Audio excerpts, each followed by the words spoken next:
my daughter lost her Band-Aid up here, which she's going to be very, very sad about.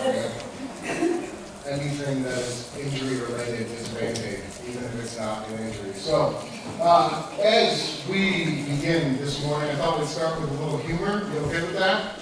Yeah. You sure? Okay. Now, this is Grandma. I mean, I wish I would have lightened this picture up, but she's holding a very large gun. Okay. I don't even know if this is, John, what kind of gun is this? AK-47? It sounds good. It sounds good. Now, there's a police officer that came to her house, and they radioed back to headquarters and said, "You're not going to believe this, but this woman just shot her husband for stepping on her floor that she just mopped." And they asked him, "Did you arrest her yet?" He said, "No, because the floor's still wet." I begin with a story. Look how they kill her. I want to begin with a story about an emperor and an empire, and a 15-year-old young pregnant Jewish girl. And I want to also begin with a story about a young pregnant Jewish girl and a lower level room that housed animals and smelled like that word we use with our children, poop. It's okay, we can nibble, okay? Settle down. Here's the story. Check this out. About that time, Caesar Augustus ordered a census to be taken throughout the Roman Empire. This was the first census when Quirinius was governor of Syria, and everyone had to travel to his own ancestral hometown to be accounted for. So Joseph went from the Galilean town of Nazareth up to Bethlehem in Judah, David's town, for the census. As a descendant of David, he had to go there. And he went with Mary, his fiancée, that 15-year-old young pregnant Jewish girl. And she was obviously pregnant. While they were there, time came for her to give birth, and she gave birth to her son, her firstborn. She wrapped him in a blanket, laid him in a manger, because there was no room in the hospital. Now, for some of you, you may not be familiar with this story. For some of you, you may not be, and that's okay. But some of you may be thinking, hospital, like, I've never heard that before. I've never heard the story read this way before. And you're right, because I read this from a different translation of the Bible. Because I have a feeling that I would have read out of this version, the version that most of you have in your pews, all you would have heard after the first sentence was wah, wah, wah, because you've heard it so many times and you know it's true, okay? Because I would do the same thing. It just happens. Okay, so I read it from a different version. Now, based on that highly popular, unreliable online source called Wikipedia, this is what a hospital is defined as: a budget-oriented social accommodation where guests can rent a bed, usually a bunk bed, in a dormitory and share a bathroom, lounge, and sometimes a kitchen. I would venture to say that this is not the type of first-century hospital we are talking about. We would know this as an inn, but even so, based on this text, it appears that Jesus wasn't born in the inn. That's what we're told right from the text. He was simply born, wrapped in cloths, and he was laid in a manger. Here's what we know. A manger was essentially a feeding trough for animals. Now, oftentimes during the Christmas season, we are given these very beautiful pictures of a manger. And it's very clean cut, and the straw is beautiful, and it's picturesque, and the kid could never get a splinter. But here's the deal. A manger in first century world was most likely a hole in the ground, or it was made from stone or clay. Now, if Jesus is laid in a manger, he is around what? He is around animals because they all feed out of that trough. And so Jesus is born among the stench. I mean, Jesus is born among animal feces. And I'm not just saying that to try to be silly. I'm being serious. I mean, he's born amongst the stench. He's born amongst the animals. Now, this leads us to something else. In the first century Jewish world, houses were typically two stories. There were two levels. There was a lower level, there was an upper level. And in the lower level of any type of house, that is where the livestock were kept. They were kept there because what would happen is the heat would rise from the livestock and it would heat the upper level of the house. So there may have not been room in the inn But there was definitely room in that lower level, and that is more than likely where Jesus was born, among the animals. Are you with me? So, a profound author by the name of C.S. Lewis once wrote this: "Once in our world, a stable, perhaps we could say a feeding trough, and the disgusting lower level of an inn, had something in it that was bigger than the whole world." Once in our world, a stable, a feeding trough, and the disgusting lower level of an inn had something in it that was bigger than the whole world. If you search the entirety of the scriptures, what you will find is that this God shows up in the most unexpected places, in the most unexpected times. And you will know, and I've said this before, God never plays by our rules. So if you think you've got God all nailed down, belief or unbelief, this God shows up in the most unexpected places at the most unexpected times. God doesn't enter in a palace and born among royalty.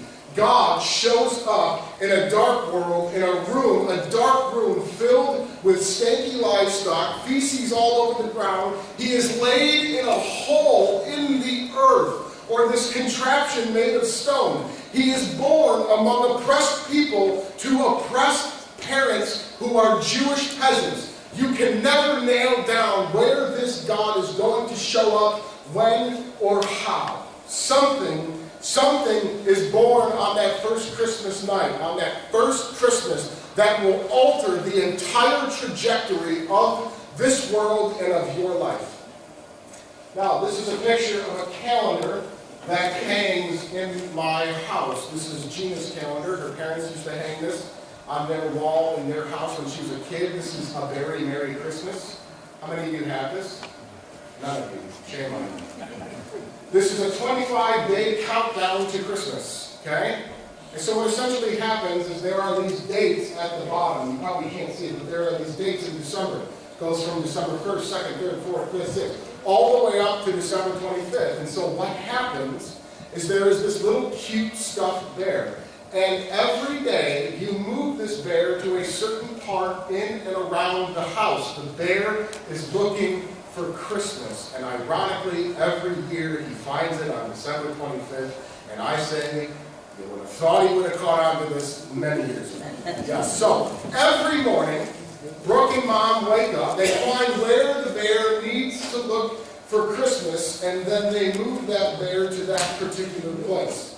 Now, when my wife and I were newly married and she would still do this calendar, she would always say to me, "Hey, he still hasn't found Christmas," to which I would jokingly say, "That's because the bear is an idiot. He knows where it is." Come on, he knows where it is. Now, this year, during the Christmas season, we're not just taking Brooke through a bear calendar, we're also taking her through this Advent calendar. And for some of you families in here, we tried to get a calendar for every one of you families so you could take your kiddos through this. Now, this Advent calendar may look nice and fluffy and warm and cute, but it kind of lays out all the events leading up to Jesus' birth. And so you kind of open this little flap, and it kind of every day, and it leads you right up to the birth. Now, Advent is more than just a nice, cute tradition that the church has done throughout its history. Advent is absolutely huge. It is something way bigger than a bear who is searching for Christmas and ends up finding it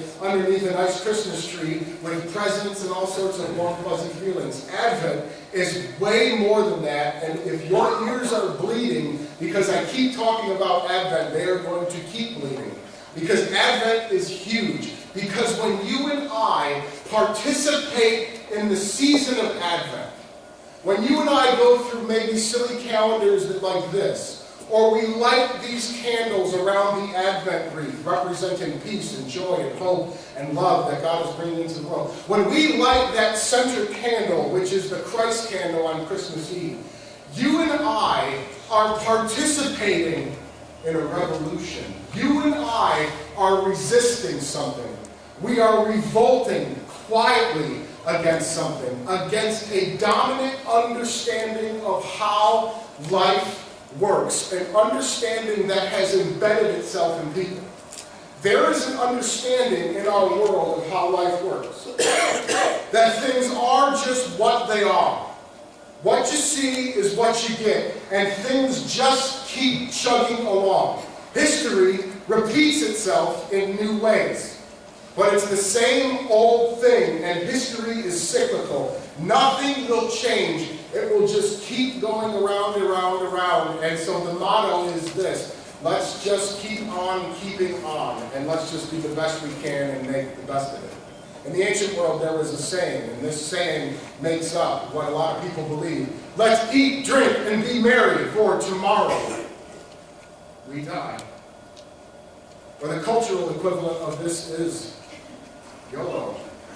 You only live once. There is this dominant understanding of life that is embedded in people, and people have come to believe, even sometimes you and I, okay? And when we participate in Advent, we are saying something and believing something drastically different, because Advent and Christmas tell a different story. Advent and Christmas remind us that God shows up in the most unexpected places, in the most unexpected ways. Advent and Christmas speak of a God who enters the world and changes things. And wherever this God is invited, wherever he is invited, a new day and a new season can show up. God has the power and the ability constantly to stir the pot, to rattle the cages, to upend the norm, to bust through status quo. And this is the God that my wife and I want our daughter to know. Things don't just chug along and everything just repeats itself. We want our daughter to be guided by a different story, that wherever God is invited, he can and will break in and burst forth a new day, a new season, a new time. And he can come at the most unexpected times, in the most unexpected places, in places we never ever dreamed of. Just like when Jesus came, God with flesh and blood, laid in a hole in the ground among animals. Wherever this God is invited, wherever he is invited, a new day, a new season can and will emerge. Wherever you are right now, that season, that time won't last forever. Turn with me to Luke chapter 22. Luke 22, verse 7. Suddenly we have just gone from the Christmas story to Easter. You're welcome. 22, verse 7. I'm also going to put it up on the screen. It says this. Now this is the same Luke that we read Jesus, the birth story from in the very beginning. Same Luke. Then came the day, chapter 22, verse 7, of unleavened bread, on which the Passover lamb had to be sacrificed. Jesus sent Peter and John, saying, "Go, make preparations for us to eat the Passover." "Where do you want us to prepare for it?" they asked. And he replied, "As you enter the city, a man carrying a jar of water will meet you. Follow him to the house that he enters. Say to the owner of the house, 'The teacher asks, where is the guest room where I may eat the Passover with my disciples?' He will show you a large upper room, all furnished.